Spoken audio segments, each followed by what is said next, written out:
Bonjour à tous, j'espère que vous portez très bien. Et bien aujourd'hui encore on est parti pour une nouvelle vidéo d'autres business. Voilà, ça fait longtemps, on ne s'est plus vu. C'est parce que j'ai été un peu indisposé ces dernières semaines. Donc comme vous le savez, la santé avant tout. Donc j'ai pris un peu de temps pour moi, pour me reposer, pour reprendre un peu de force. Donc aujourd'hui je reviens, tu veux, tu flammes. Et on est parti directement pour une vidéo business. Parce que l'année passée, j'avais lancé une série de vidéos. Je dit j'avais donné des alternatives à Alibaba pour le sourcing en Chine. Parce qu'il y a beaucoup de produits où des gens cherchent, mais vraiment que ce n'est pas évident de trouver sur Alibaba. Parce que, un, les produits ne sont pas sur Alibaba. Et puis de deux, Alibaba n'est pas forcément la plateforme adaptée à ce qu'ils recherchent vu leurs besoins, peut-être vu aussi la quantité. Et puis aussi parce que, voilà, de nos jours, de façon qualitative, côté service, et puis tout ça là, Alibaba a fait aussi beaucoup de déçus. Donc, nous, dans le domaine, on s'est dit, voilà, pourquoi pas on va ouvrir toutes les valves, on va donner toute la connaissance nécessaire aux clients. Et puis voilà, eux-mêmes n'ont qu'à commencer à grandir de leur voler de leur propre zèle, quoi, donc comme on le dit. Donc aujourd'hui, on ne va pas trop traîner. Donc aujourd'hui, je vais encore vous... La dernière fois, dans le premier épisode, comme vous le voyez, je vous avais donné 5 plateformes alternatives à Alibaba. On va faire une petite révision rapidement. Maintenant, ceux qui n'ont pas encore vu la vidéo, allez voir le premier épisode pour pouvoir apprendre beaucoup plus. Donc, je fais de façon ramassée. On avait donné 5 plateformes. Je pense, on avait parlé de Made in China, de Global Sources. On avait parlé des agents de la foire de Canton. Et puis voilà. Donc aujourd'hui, je reviens encore sur 5 nouvelles plateformes. 5 nouvelles plateformes sur lesquelles vous pouvez chercher des produits et commander depuis la Chine. Ou non seulement chercher des produits, trouver exactement le produit que vous voulez et à base des images et des caractéristiques, donner maintenant à votre agent ou bien à votre société qui s'occupe de l'achat pour qu'il puisse avoir les informations nécessaires. Parce que parfois, le client énumère pas, ah, j'ai envie de payer ce truc, mais le client ne sait pas exactement à quoi le truc ressemble ou bien ne connaît pas exactement les caractéristiques. Parce que le prix des produits peut varier, parfois même de la couleur, hein, ou bien parfois même des caractéristiques de la taille, du poids, des caractéristiques de fonctionnement. Il y a beaucoup de trucs qui influencent sur le prix. Donc aujourd'hui, je vais vous donner 5 nouvelles plateformes. Donc on est parti pour la première plateforme. La première plateforme, ça a été bien donné, c'est Elikia. Commence par soi-même. Donc Elikia, c'est une plateforme de e-commerce B2B, B2C. Quand je dis B2B, B2C, ça veut dire quoi? Ça veut dire que c'est une plateforme sur laquelle vous pouvez commander en détail, et aussi vous pouvez commander en gros, mais aussi vous pouvez commander des produits qui sont déjà disponibles dans votre pays. C'est-à-dire, si tu vis par exemple au Congo, tu peux voir les produits avec les drapeaux, mais tu sélectionnes dans la catégorie pays. Tu sélectionnes le Congo, tu verras exclusivement les produits qui sont disponibles dans ton pays au Congo. Tu commandes. Ou soit, tu peux voir des produits, il y a des produits qui sont localisés en Chine. Ça veut dire qu'il faut les acheter sur commande. Donc, si un produit est dans ton pays, ça veut dire qu'en 24 heures, tu pourras l'avoir. Et si le produit se trouve en Chine, ça veut dire que tu vas attendre le temps d'expédition. 15 heures à 1 mois et demi, que ce soit par avion ou bateau. Donc, la bonne nouvelle avec Elikia, c'est que vous pouvez commander et avoir les frais d'envoi tout inclus sur la plateforme. C'est-à-dire quand tu vois un produit, tu veux commander par exemple 10 pièces. Tu cliques 1, 2, 3, 4, 5, 6, 7, 8, 9, 10 et tu valides le produit. Donc il y a les frais d'envoi qui s'appliquent automatiquement et tu commandes. Donc quand tu commandes sur Elikia, tu ne paies plus rien après. C'est-à-dire tu ne paies pas de frais de service, de frais d'envoi. Tu attends simplement qu'on te contacte pour te confirmer que voilà, le produit est arrivé et que tu vas chercher ton produit simplement. Ou soit si tu as bien rempli tes informations, ton adresse, tu seras livré chez toi directement. Tu attendras un appel, on va t'appeler pour confirmer ton adresse, se faire livrer. Donc aussi une nouvelle aussi par rapport à Elikia, c'est que les applications mobiles sont déjà disponibles. Donc pour ceux qui utilisent Android, vous pouvez aller sur Play Store, chercher Elikia, vous téléchargez l'application mobile. Maintenant par rapport à l'application iOS, vous allez sur Apple Store. Mais à l'heure où je fais actuellement la vidéo aujourd'hui, on est le 10 février. L'application n'est pas encore publique, c'est-à-dire on n'a pas encore rendu public parce qu'on fait des derniers tests. Donc si tu vois cette vidéo peut-être après une semaine, 2 semaines ou bien après un mois, l'application devrait être normalement déjà disponible sur Apple Store. Donc la version iOS sur Apple Store et la version Android sur Play Store que tu peux télécharger. Maintenant pour ceux qui veulent vendre sur Elikia, c'est possible aussi de vendre. C'est possible d'acheter sur Elikia et de vendre aussi sur Elikia. C'est-à-dire tu achètes depuis la Chine et par exemple tu es au Gabon, tu crées une boutique chez toi au Gabon et tu vends. Donc c'est aussi possible de devenir vendeur sur Elikia. Pour le moment c'est gratuit, il n'y a pas de frais, il n'y a pas de commission qui est déduit de vos ventes. Donc tout compte fait, allez sur Elikia, téléchargez l'application puis vous aurez plus d'informations. Donc j'ai un peu perdu du temps pour expliquer parce que, comme vous l'avez remarqué, Eli qui a été développé par IT Consulting, c'est-à-dire notre société à nous-mêmes, on a développé ça, c'est un moyen qu'on a mis à la disposition de nos clients pour leur faciliter la tâche. C'est-à-dire qu'un client qui ne maîtrise pas grand-chose en Chine, il va sur Elikia, il s'en sort. Il valide ses produits, il paye directement et puis il attend de recevoir ses produits directement. Et puis il y a une présence aussi physique pour Elikia, c'est-à-dire tu peux aller directement discuter avec des gens en français ou bien dans ta langue locale. Ce qui n'est pas le cas avec Alibaba. Parce que Alibaba, quand tu as des problèmes sur Alibaba, c'est difficile de pouvoir trouver le haut du top d'Alibaba pour aller te plaindre. C'est souvent compliqué de résoudre ces problèmes-là. Donc voilà une alternative que IT Consulting a mis à la disposition des clients. Donc voilà.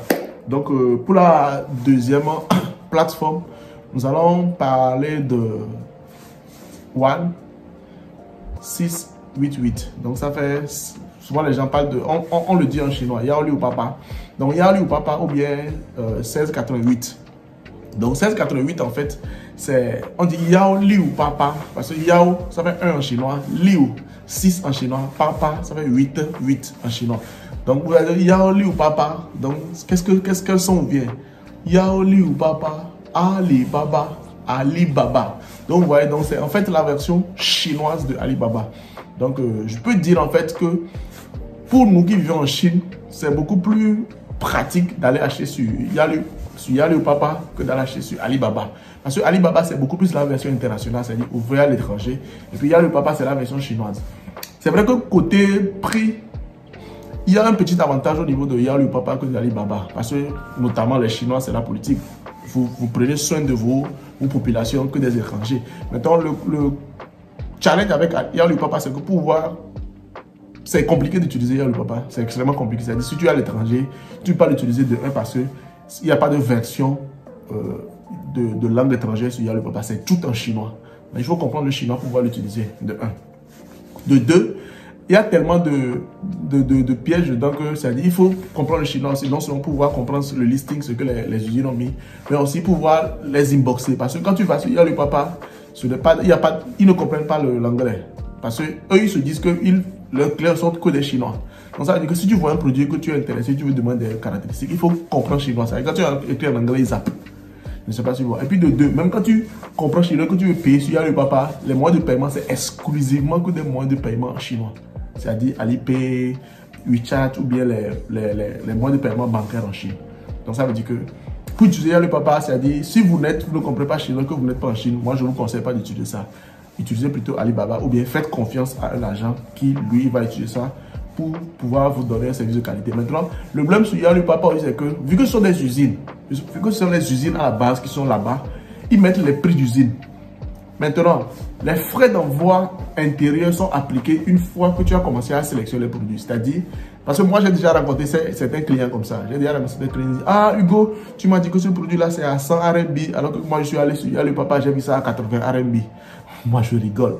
Parce que moi je ne gagne pas mon argent. Moi je ne suis pas un vendeur en fait. Moi je gagne mon argent sur quand je travaille en tant qu'agent sur les commissions. C'est-à-dire si ma commission est de 10% par exemple. Si on a acheté ton truc à 1 million, pour moi c'est 100 000. Donc la variation de prix là, moi ce n'est pas là-bas, je gagne mon argent. Parfois même moi je perds. C'est-à-dire quoi? C'est-à-dire parfois tu vois que le produit est à 80. Donc il faut essayer d'analyser le produit, la taille, le poids, la ville dans laquelle l'usine est. De l'usine à chez toi, combien ça va coûter. Donc c'est des estimations que nous on fait. Nous on arrive à ajuster ça avec l'expérience. Mais quand tu n'as pas d'expérience, c'est compliqué.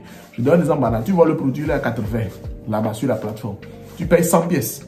Donc 100 pièces de 80, ça fait déjà 8000 RMB.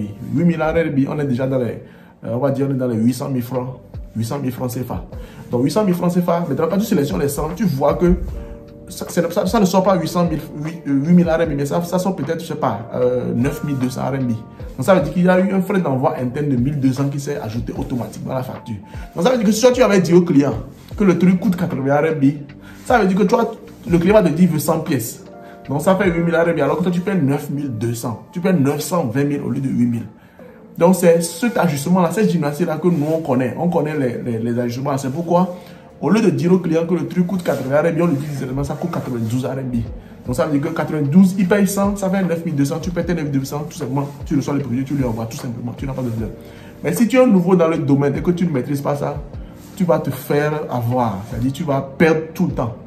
Donc, c'est vraiment compliqué. Mais comme moi, j'ai décidé de vous donner tout de façon gratuite sur YouTube, c'est pourquoi je vous le dis. Je vous informe quand même qu'il y a cette méthode, mais je vous dis quand même que c'est compliqué.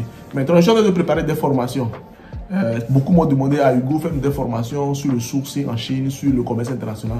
Je n'ai pas le temps, mais je suis en train d'écrire des formations. Je vais mettre un petit capture d'écran, vous allez voir. J'écris des formations actuellement. Je n'ai pas encore tout fini. Le problème, c'est que j'ai fini d'écrire certains, mais je n'ai pas encore trouvé le temps pour pouvoir faire la formation. Mais j'ai dit que j'ai décidé de faire une partie de la formation gratuitement en live sur Facebook, sur mon compte Hugo Kwame. Ceux qui ne sont pas encore abonnés sur mon compte Facebook, abonnez-vous. Je peux commencer à tout moment. Maintenant, pour des formations beaucoup plus approfondies, peut-être qu'on est obligé de faire des formations avec un petit nombre de personnes. C'est-à-dire, peut-être, je fais des formations approfondies à 2 personnes ou bien à 3 personnes maximum, 4 personnes pour donner plus de détails techniques, pour pouvoir former vraiment comment est-ce qu'il faut commander en Chine de façon autonome. Donc ça, c'est des trucs vraiment très techniques qu'on ne peut pas, je ne peux pas dire dans la vidéo. Donc je pense que j'ai assez donné de secrets. Personne ne donne ce genre de secrets-là, surtout ceux qui sont agents en Chine. Et moi, j'essaie de les donner, d'être beaucoup plus transparent avec vous. Donc on est parti. La plateforme numéro 4, c'est Xianyu.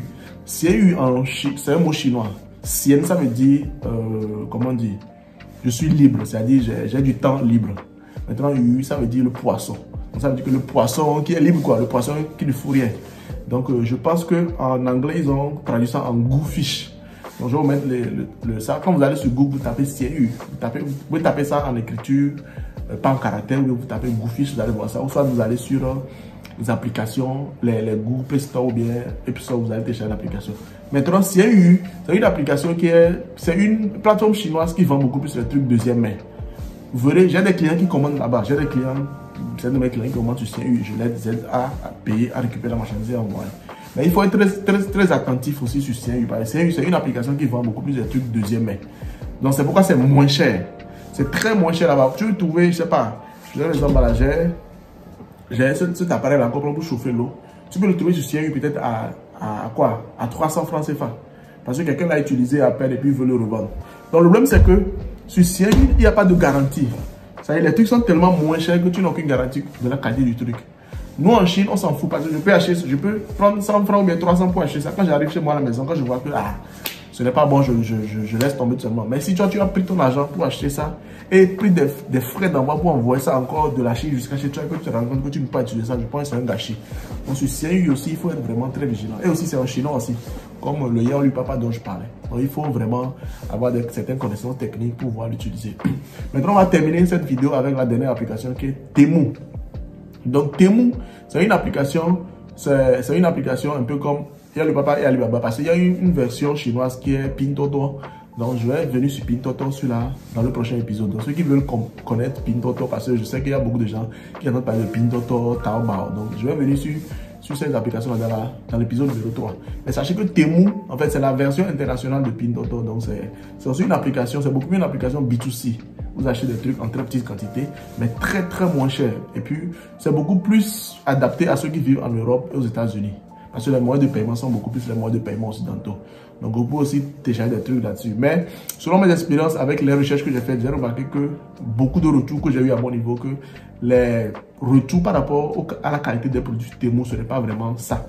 C'est vrai que les trucs sont moins chers, mais il y a du tout et n'importe quoi. Et puis, il y a beaucoup de trucs qui ne sont pas vraiment utiles. Mais quand tu vois, il y a un peu un truc d'addiction au niveau de Temu. C'est-à-dire, quand tu vois, tu achètes, tu te proposes des trucs d'affiliation, tu te proposes des bonus, des coupons, des trucs qui te font acheter. Après la base, tu te rends compte qu'à la maison, tu achètes beaucoup de trucs, mais qui n'en valent pas la peine. Donc, il faut faire vraiment attention quand vous allez sur Temu. Et puis aussi, voilà. Mais c'est quand même une plateforme qui existe, qui marche. Voilà, où vous pouvez acheter des trucs, surtout les filles qui achètent des vêtements moins chers, tout ça, là, des habits, des robes, des jupes. Vous pouvez essayer aussi, surtout ceux qui sont en Europe et aux États-Unis. Donc voilà, je pense qu'aujourd'hui, je vais faire le récapitulatif. J'ai parlé de 5 plateformes. Elikia, qui est la meilleure parmi tous. Secondo, on a parlé de quoi? De Yaolu Papa. Ensuite, on a parlé de Xianyu, je pense. On a parlé de Temu. On a parlé de quoi? De China Brand. Je me mélange un peu. Mais bon, bref. Vous avez compris. Aujourd'hui, c'était la seconde partie de notre vidéo d'aujourd'hui. Donc, restez branchés pour l'épisode 3 qui va arriver bientôt. Je vais vous donner, j'ai déjà vous donner 20 plateformes alternatives à Alibaba où vous pouvez chercher des produits commandés en Chine. Donc, vous voyez vraiment que le commerce international, tout ne tourne pas autour d'Alibaba. Il y a tellement de trucs dans le sourcing en Chine que vous ne pouvez pas imaginer. Et ça, je vous parle seulement des plateformes en ligne. Il y a beaucoup d'autres astuces que je peux vous entraîner. Je peux vous montrer aussi en ligne qui contacter, comment les contacter. Et puis ceux qui même se déplacent pour venir en Chine, aller dans quelle ville, pour quel genre de produit. Donc, il y a tellement de trucs, voilà, que je peux partager avec vous, mais qu'on va aller étape par étape. Donc, c'était Hugo comme d'habitude. Si vous avez aimé cette vidéo, mettez un like, mettez le pouce bleu, ça aide au référencement de la chaîne. Laissez un commentaire, dites-moi ce que vous aimeriez apprendre. S'il y a une plateforme sur laquelle vous voulez que je fasse une vidéo spécifique, plus explicative, mettez aussi un commentaire. Si vous êtes nouveau, si c'est la première fois que vous découvrez Hugo, abonnez-vous. Voilà, ça ne coûte rien. Et merci à tous aussi pour le soutien parce que j'ai remarqué que je n'ai pas fait de vidéo récemment. Il y a beaucoup de gens qui continuent à regarder des vidéos, qui s'abonnent et qui laissent ce pouce bleu, qui partagent. Partagez toujours avec vos proches. Je le fais gratuitement, donc partagez aussi gratuitement avec vos proches pour que voilà, on puisse vulgariser un peu ce concept de commerce international en Chine, pour que tout ça puisse facile pour tout le monde, pour que tout le monde puisse essayer de gagner sa marge sans problème. Donc voilà. Allez, merci à tous, je vous retrouve dans une prochaine vidéo. Ciao.